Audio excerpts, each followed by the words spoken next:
देखिए, ऐसा है कि ये जो दिल्ली की रेखा गुप्ता सरकार है, ये फर्जीवाड़ा और फ्रॉड सरकार है। ये लोग रोज सर्कस करते हैं, रोज नौटंकी करते हैं, मगर समस्या ये है कि सर्कस नौटंकी अपने पैसों पे करें। दिल्ली के टैक्स पेयर के पैसे पे नौटंकी नहीं चलेगी।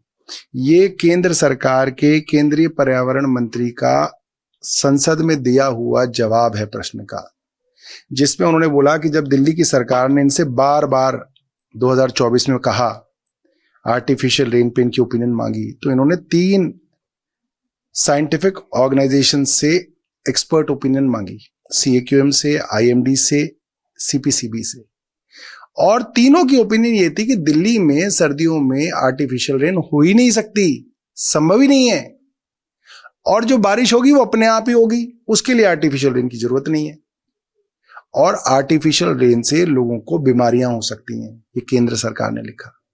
अब इनके मंत्री रोज नौटंकियां कर रहे हैं और टैक्स पेयर का पैसा बर्बाद कर रहे हैं। तो ये जो रिपोर्ट है, जो एक्सपर्ट ओपिनियन है, दिल्ली सरकार को दिसंबर 2024 में भेज दी गई, जब हमारी सरकार उसके बाद इलेक्शन में चली गई। तो दिल्ली सरकार के पास जब ये एक्सपर्ट ओपिनियन थी, तो कैसे उन्होंने टैक्स पेयर का पैसा बर्बाद कर दिया? सवाल ये। इसको लेकर के जांच की भी मांग की आपने सीबीआई? जांच तो क्या है कि CBI करेगी, CBI मेरे ऊपर एक और जांच कर लेगी। CBI VBI से तो कोई उम्मीद नहीं है। हाँ, मगर अगर ये देश कानून से और संविधान से चल रहा होता तो इस पे CBI की जांच बनती है। शिक्षा के बारे में तो उनका कुछ खास है नहीं, मैंने देखा, मैं तो सोचता था वो साइंटिस्ट वाइंटिस्ट हैं कहीं के, क्योंकि वो कोट वोट पहन के बैठते थे साइंटिस्ट के साथ, बट वो तो 12वीं पास है और कॉलेज ड्रॉप आउट है, कहीं पे BA पंजाबी में फर्स्ट ईयर से ड्रॉप आउट है, और कहीं मैंने पढ़ा कि वो गुरमुखी के अंदर गुरुद्वारे इलेक्शन में किसी ने चैलेंज कर दिया उनको, तो गुरमुखी के इलेक्शन के जो बेसिक एग्जाम है उसमें भी फेल हो गए वो।